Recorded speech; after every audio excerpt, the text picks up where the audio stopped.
নারকেল দিয়ে হাঁসের মাংস রান্না। তো সেজন্য আমি নিয়েছি হাঁসের মাংস, গোটা একটা হাঁসের মাংস সুন্দর করে কেটে পরিষ্কার করে নিয়েছি। তবে এটার আমি স্কিনটা সহই নিয়েছি, কারণ স্কিনটা একটু পরিষ্কার করে নিয়েছি।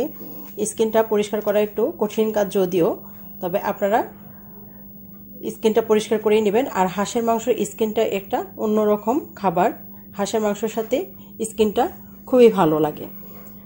তো একমাত্র হাঁসের মাংসের স্কিনটা আমরা সকলেই খেতে পছন্দ করি, সেক্ষেত্রে স্কিনটা নিতেই হচ্ছে।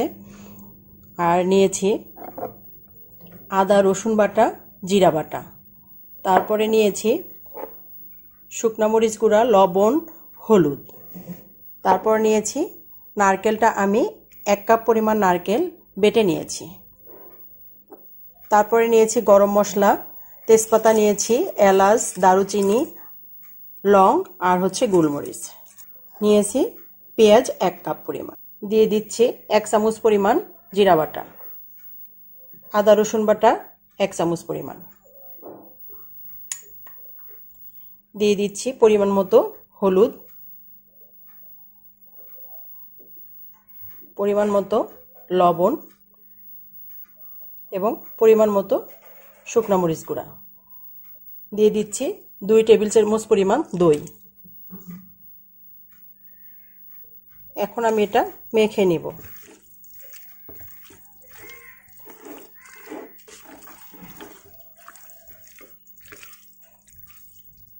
মাংসটা আমার ম্যারিনেট করা হয়ে গেছে। চুলায় আমি কড়াই বসিয়ে দিয়েছি।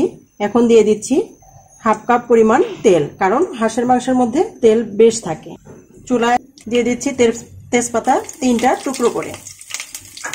তারপর দিয়ে দিচ্ছি গরম মশলাটা, এলাচ, দারুচিনি, লং। এটা আমি হালকা একটু ভেজে নিব। এখন আমি দিয়ে দিচ্ছি পেঁয়াজটা, প্রায় 1.5 কাপ পরিমাণ পেঁয়াজ। এটা আমি নেড়ে চেড়ে হালকা ব্রাউন করে ভেজে নিব। এটা আমি পেঁয়াজটাকে আমি নেড়ে চেড়ে ব্রাউন করে ভেজে নিব। হাঁসের মাংসের মধ্যে তেল অনেকটা থাকে, তাই খুব বেশি তেল লাগে না। আর পেঁয়াজ, রসুন, আদা বাটা এগুলো একটু পরিমাণ বেশি লাগে, কারণ হাঁসের মাংস একটা আলাদা ফ্লেভার থাকে, যার জন্য একটু মশলাটা ভালোভাবেই দিতে হয় এবং কষানোর জন্য বেশ কিছু সময় ধরে কষিয়েও নিতে হয়। তো সে কারণে আমি পেঁয়াজটা এখন কষিয়ে নিচ্ছি। পেঁয়াজটা এখন বেরেস্তা করে নিচ্ছি। বেরেস্তাটা আমার হয়ে গেছে, এটা আমি এখন তুলে রাখবো। আমি কিছুটা পরিমাণ এখান থেকে তুলে রাখবো, পুরাটা রাখবো না।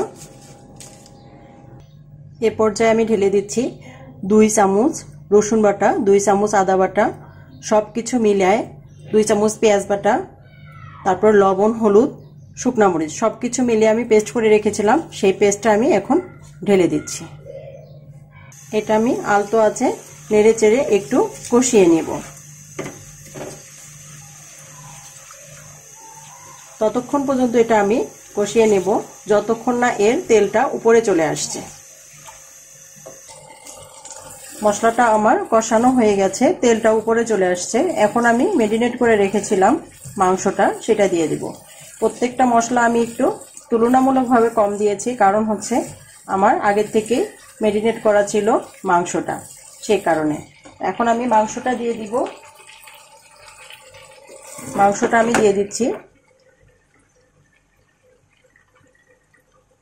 যেহেতু মাংসটা আমার ম্যারিনেট করা ছিল, ম্যারিনেট করা মাংস সবসময় আপনারা জানেন যে অল্প সময়ে রান্না হয়ে যায়, আর আগে থেকেই মোটামুটি সবকিছু ভিতরে ঢুকে যায়, এই কারণে খুব বেশি রান্না করতে হয় না, কম সময় রান্না করলেই হয়ে যায়। তো যেহেতু এটা হাঁসের মাংস, আমি এখানে কোনো ঝোল ব্যবহার করব না বা পানি ব্যবহার করব না, সে কারণে আমি এটা একটু আস্তে, খুব আলতো আছে এটা রান্না করে ফেলবো। কারণ হাঁসের মাংসটা আলতো আছে যদি আপনারা পানি ছাড়া রান্না করেন, তাহলে এটার টেস্টটা একটু আলাদা হয়। তো এ কারণে আমি খুব আলতো আছে এটা রান্না করব। আর এরকম করে রান্না করলে আরেকটা যেটা জিনিস হয়, সেটা হাঁসের মাংসের যে আলাদা একটা গন্ধ থাকে, এই গন্ধটাও থাকে না। তো আমি এটা খুব আলতো আছে আমি নেড়ে চেড়ে দিয়েছি। এখন এটা খুব আলতো আছে ঢেকে ঢেকে রান্না করব। এখন এটা আমি ঢেকে রান্না করব। ফিরে আসবো 10 মিনিট পর। চলে আসলাম 10 মিনিট পর। দেখতেই পাচ্ছেন ভিউয়ার্স, খুব আলতো আছে দেওয়ার কারণে অনেকটা ঝোল বের হয়ে আসছে এখান থেকে, মাংস থেকে মাংসের যে পানিটা থাকে সেটা বের হয়ে আসছে, কারণ আমি খুব আলতো আছে দিয়েছিলাম। এটা যদি আমি হাই হিটে দিতাম তাহলে কখনোই এই ঝোলটা বের হইতো না, এটা শুকিয়ে যেত। তো আপনারা যদি মাংসটাকে ঠিক এভাবে আলতো আছে রান্না করেন, অবশ্যই আপনার আর পানি বা আলাদা কোনো ঝোল দিতে হবে না। কারণ হাঁসের মাংস এমনিতেও একটু, আমরা ম্যাক্সিমাম হাঁসের মাংসটা হচ্ছে একটু কম বয়সেই খাওয়া হয়। আর যদি হাঁসের মাংসটা হাঁসটা একটু বেশি বয়সী হয়, সেক্ষেত্রে আলাদা ঝোল দিতেই হবে, তখন আর এমনিতে সিদ্ধ হবে না। আর আলতো আছে যদি সিদ্ধ করেন এবং এভাবে যদি সিদ্ধ করেন, আপনার হাঁসের মাংসের যে গন্ধটা এটা অবশ্যই থাকবে না এবং খেতেও বেশ টেস্টি হয়। তো আমি একটু নেড়ে চেড়ে দিলাম।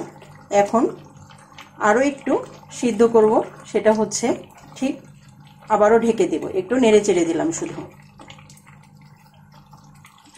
আমি এখন আবারও ঢেকে দিচ্ছি 10 মিনিটের জন্য।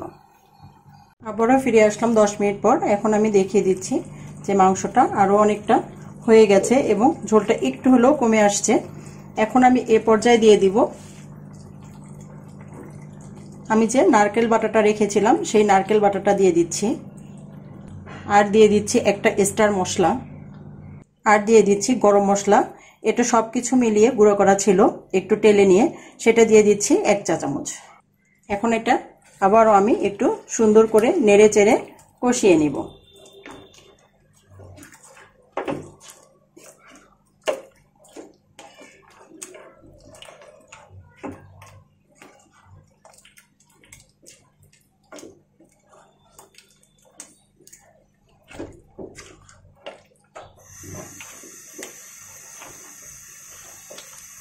আমি আর কিছুক্ষণ এটা নেড়ে চেড়ে কষিয়ে নেব।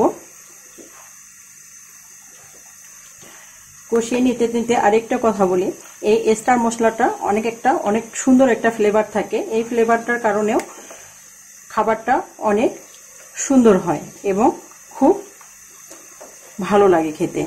আর বিশেষ করে হাঁসের মাংসের ক্ষেত্রে এটা যদি দেয়া যায়, তাহলে এই ফ্লেভারটার কারণে এই গন্ধটা, হাঁসের যে গন্ধটা, সেটা আর লাগবে না। তো আমি অনেক মশলা ইউজ করেছি, স্টার মশলা মাত্র একটাই ইউজ করেছি, খুব বেশি ইউজ করিনি, কারণ যেহেতু আমার হাঁসটা ছিল মাত্র 1 কেজি মতো। অনেক মশলাই দিয়ে দিয়েছি আর এখানে অ্যাড করেছি মাত্র একটা স্টার মশলা। স্টার মশলার ফ্লেভারটা একটু আলাদা।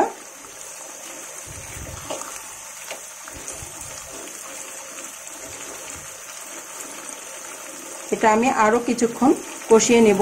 এখন আমি আবারও ঢেকে দিব প্রায় 10 মিনিটের জন্য।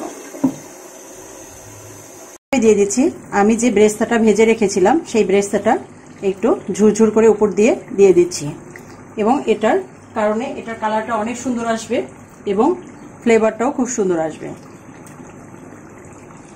আর দিয়ে দিচ্ছি কিছু জিরা টেলে নিয়েছিলাম, সেই গুঁড়াটা আমি এখন একটু দিয়ে দিচ্ছি।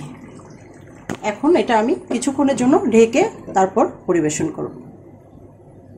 চলে আসলাম আবারও, দেখতেই পাচ্ছেন মশলাটা আমার দেয়া হয়ে গেছে। এখন আমি এটাকে নামিয়ে ফেলবো, একটু নেড়ে চেড়ে নামিয়ে ফেলবো। অনেক সুন্দর গ্রেভিটা হয়েছে এবং কালারটাও খুবই সুন্দর এসেছে আর ফ্লেভারটা তো বটেই। তো আপনারা অবশ্যই এভাবে রান্না করে দেখবেন যে কেমন হয় এবং খেতে কতটা টেস্টি হয়। আর কমেন্টসে অবশ্যই জানিয়ে দিবেন যে এই রান্নাটা কেমন হয়েছে। আর আমার চ্যানেলটা যারা এখনো সাবস্ক্রাইব করেননি, তারা অবশ্যই আমার চ্যানেলটাকে সাবস্ক্রাইব করে নেবেন এবং পাশে বেল আইকনটা বাজিয়ে রাখবেন, পরবর্তী নোটিফিকেশন আমি কোনো ভিডিও দেওয়া মাত্রই পেয়ে যান। রেডি হয়ে গেল আমার নারকেল দিয়ে হাঁসের মাংস। দেখতে পাচ্ছেন ভিউয়ার্স, অনেক সুন্দর হয়েছে। আর আমি যেভাবে দেখিয়ে দিয়েছি আপনাদের সাথে পুরো ভিডিওটাই আমি শেয়ার করেছি, আপনারা এভাবে ঘরে ট্রাই করবেন। আর পুরো ভিডিওটা দেখার জন্য অসংখ্য ধন্যবাদ। আল্লাহ হাফেজ।